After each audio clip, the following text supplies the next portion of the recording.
गुरुर्ब्रह्मा गुरुर्विष्णु गुरुर्देवो महेश्वराय गुरुर्साक्षात् परब्रह्म तस्मै श्री गुरवे नमः।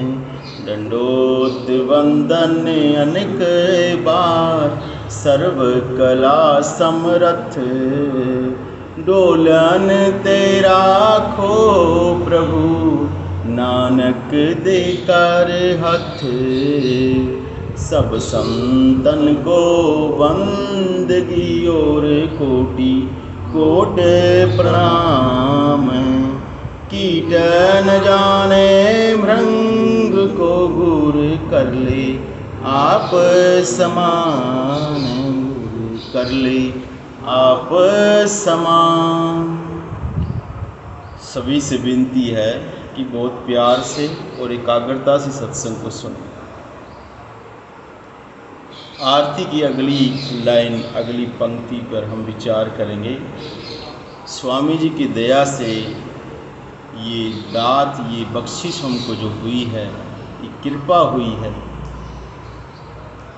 अगली लाइन जो है, संध्या आरती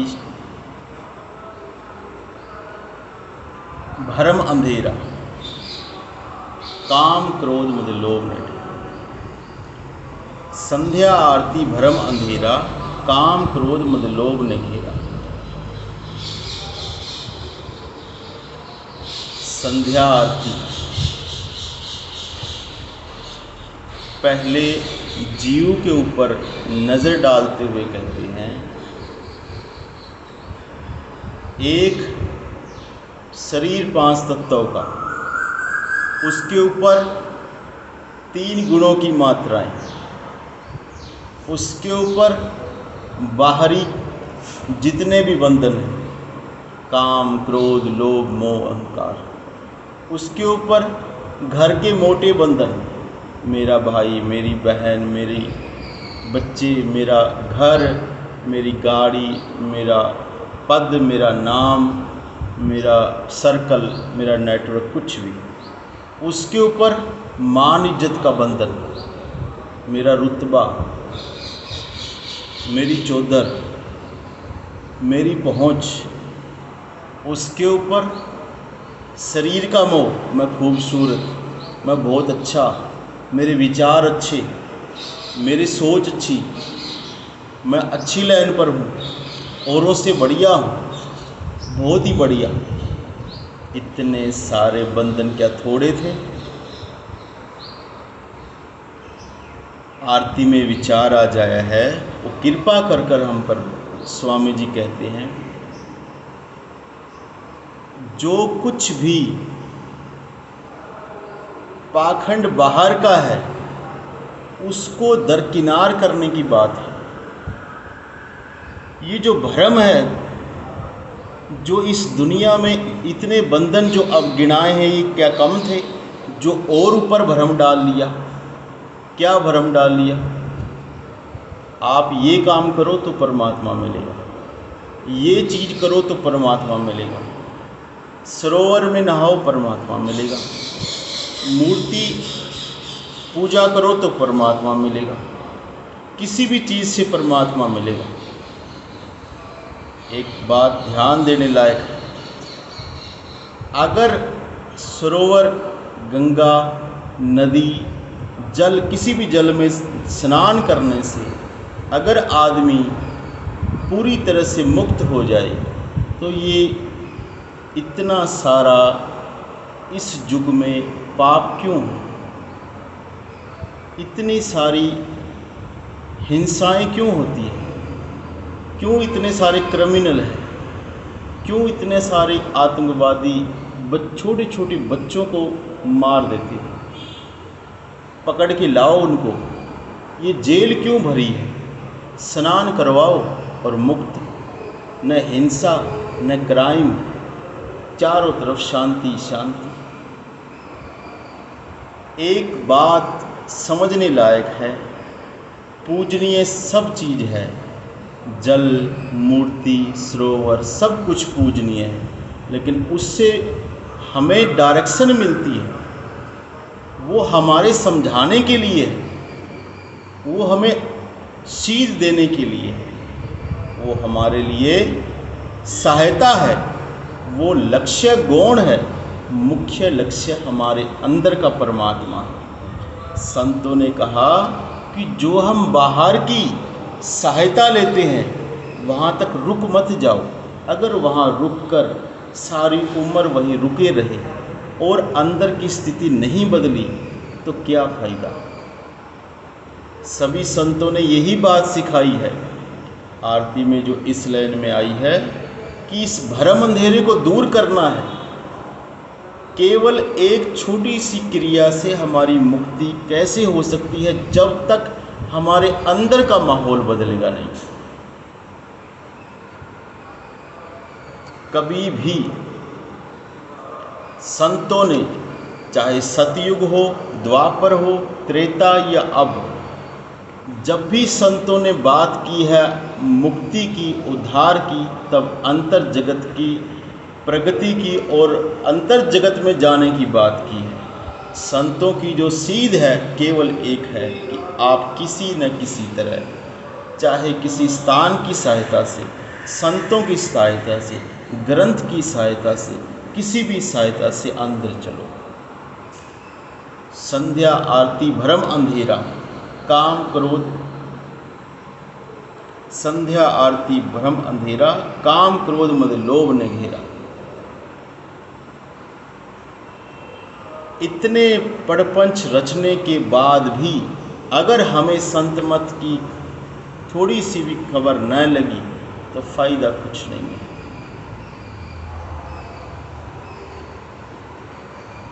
सतगुरु कहते हैं कि मैं उस जगह पर पक्का रहता हूँ जहाँ पर संतों का वास है।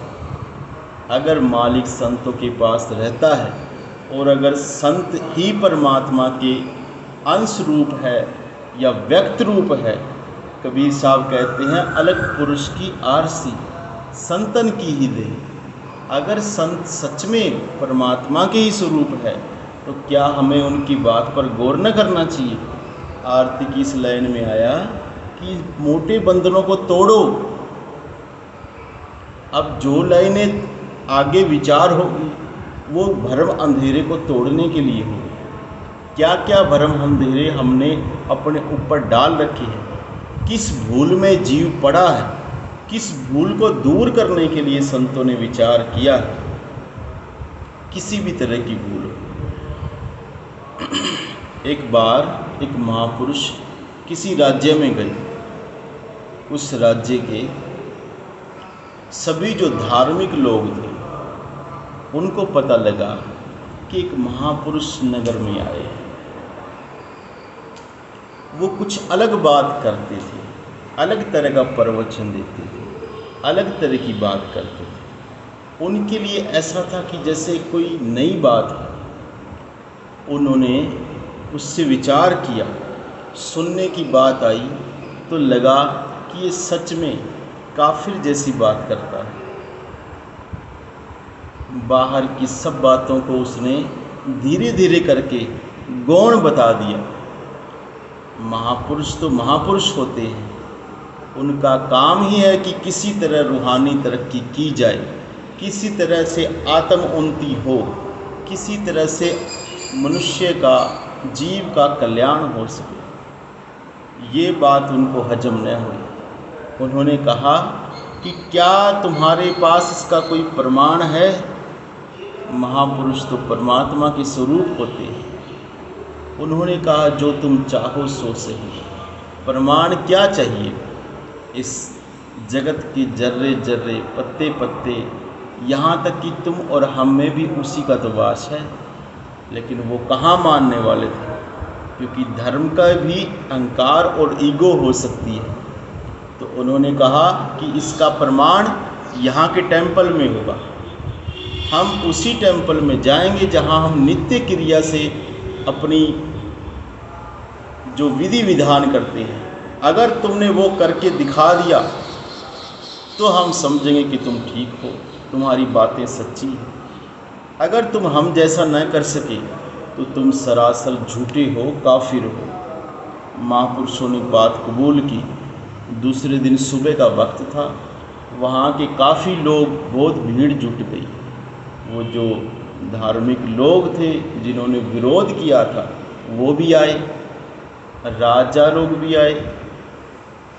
आकर जब उस टेंपल में वो विधि विधान, जिस विधान से वो परमात्मा की पूजा करते थे, जैसे भी वो करते थे वो किया, तो महापुरुष खड़े रहे, उनको देखते रहे। देखते देखते बड़े मुस्कुराए। कुछ समय बाद उनका जो भी वो करते थे, जो विधि विधान था, पूरा हुआ। बाहर आए, आकर कहा कि आपको तो एक भी रिचुअल हमारा नहीं आता, आप तो परमात्मा की एक भी लाइन, एक भी प्रेयर को नहीं जानते, तो आप कैसे कह सकते हो कि ये बात है।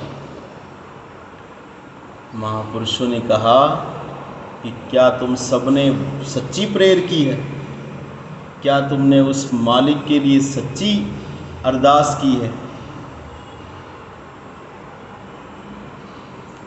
जब तुम प्रेयर में थे तो मन तुम्हारा घर में था, जब तुम प्रेयर में थे तो मन तुम्हारा राज्य में था, जब तुम प्रेयर में थे तो मन तुम्हारा कहीं और भी घूम रहा था।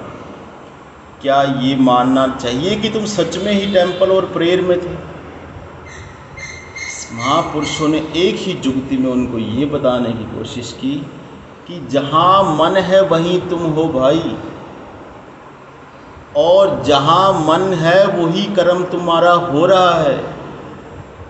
तुम भजन में बैठे हो, एक मिनट भजन में मन रुका नहीं, इतने फुरने, इतनी जुगतियाँ, इतनी बातें, इतने गुनावन उठते हैं, और तुम कहते हो भजन होता है, तुम कहते हो कि पाठ पूजा होती है।